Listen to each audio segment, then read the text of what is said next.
Champak one में गोपी आलू अपने पति गोलू आलू के साथ रहती थी। गोलू आलू बहुत ही आलसी था। वो कोई काम धंधा नहीं करता था। घर का खर्च चलाने के लिए गोपी आलू अपने पड़ोसियों के यहाँ काम करके थोड़े बहुत पैसे कमा लेती थी। एक दिन गोपी आलू 2 बच्चों को जन्म देती है। हे भगवान, ये बच्चे कुछ ही दिनों में बड़े हो जाएंगे, घर का खर्च बढ़ जाएगा। मैं अकेली कैसे 2 बच्चों को पालूंगी? मेरा पति आलसी और निकम्मा है, इससे तो कोई उम्मीद करना ही बेकार है। इस तरह कुछ दिन गुजर जाते हैं। एक दिन गोपी आलू अपने पति पर गुस्से से चिल्लाने लगती है। अरे तुम कैसे पति हो? तुम्हें शर्म नहीं आती? अपनी पत्नी की कमाई खाते हुए कुछ ही दिनों में बच्चे बड़े हो जाएंगे।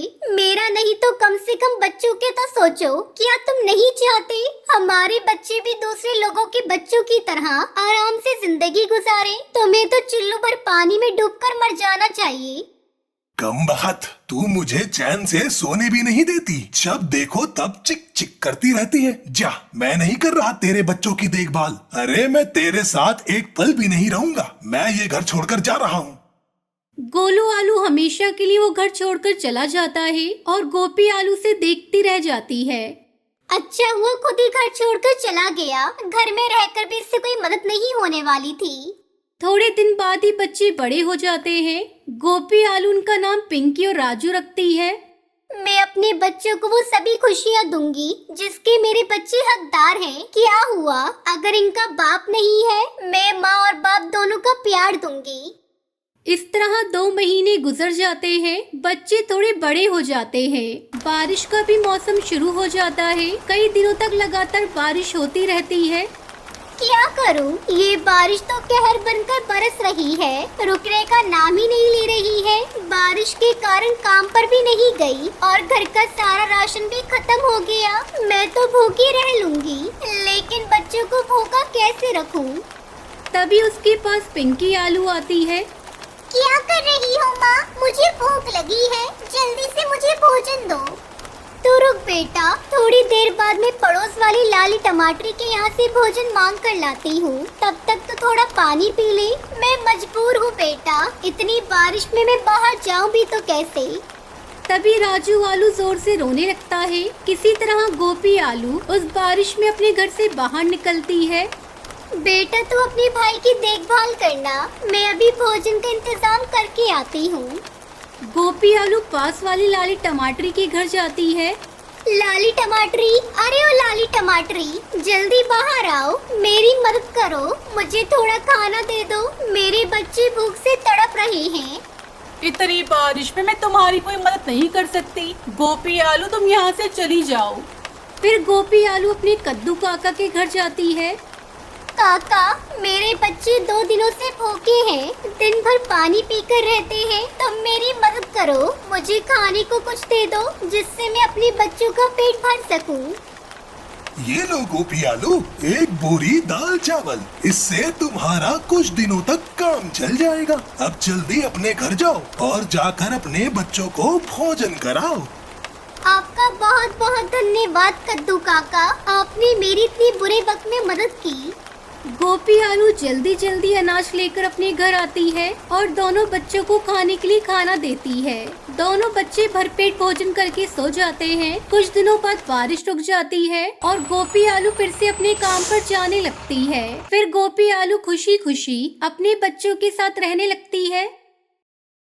एक दिन चुटकी आलू अपने घर के बाहर उदास बैठी थी। तभी एक बच्चा खेलता खेलता वहाँ पर आता है। चुटकी आलू से अपने पास बुलाती है। आओ लालू टमाटर, आओ बैठो मेरे पास। आ रहा हूँ चुटकी चाची। और तुम्हारी मम्मी क्या कर रही है? घर में सब ठीक ठाक है ना? चुटकी आलू लालू टमाटर से बात कर रही होती है। तभी वहाँ उसकी माँ शालू टमाटरी आ जाती है। अरे कल मुही मेरे बच्चे से बातें क्यों कर रही है? अपने पति को तो खा गई, मेरे बच्चे को भी खा जाएगी। कैसी बात कर रही हो शालू? तुम जानती हो मेरे पति की मौत कार एक्सीडेंट में हुई थी, उसमें मेरी क्या गलती? चुटकी चुप हो जा, मैं अभी तेरी बातें सुनना नहीं चाहती हूँ। क्यों नहीं सुनोगी शालू? तुम्हें सुनना होगा। तुम्हारे मुंह में जो आएगा वो तुम मुझे बोलोगी। चुटकी चुप हो जा, आने दे मेरे पति को। आज तुझे घर से बाहर निकलवा कर रहूंगी।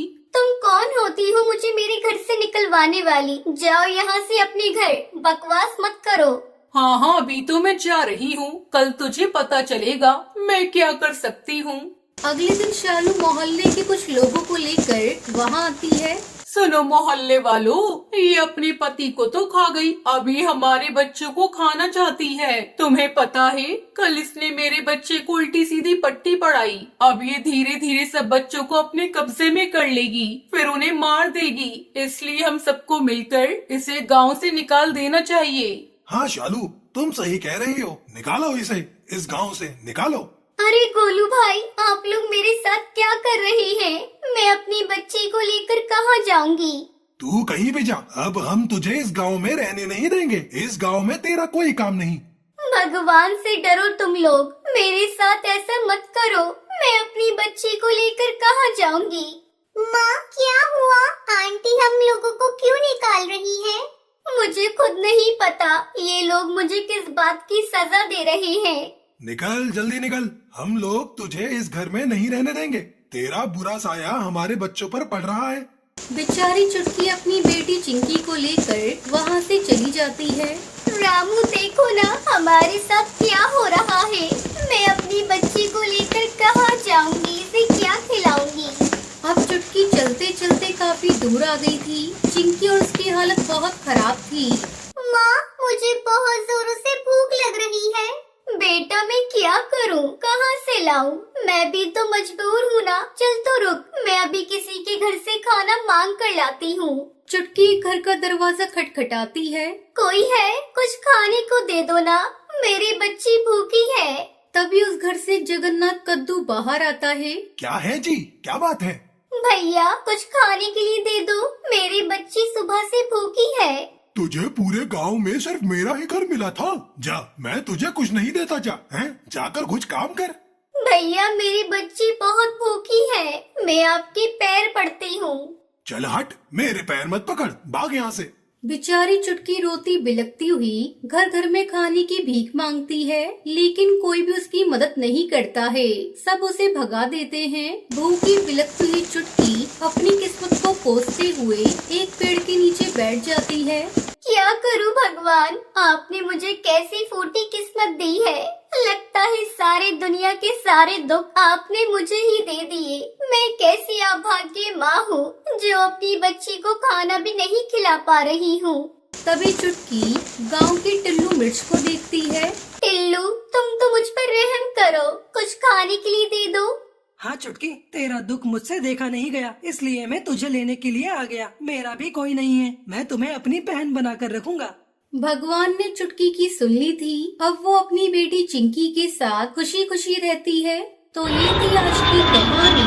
क्या आपको पता है चुटकी को अपने घर कौन लेकर जाता है? अगर आपको पता है तो आप हमें कमेंट करके जरूर बताएं। अगर आपको ये वीडियो पसंद आई हो तो इस वीडियो को लाइक और ऐसी ही कहानियाँ देखने के लिए मेरे चैनल को सब्सक्राइब करें।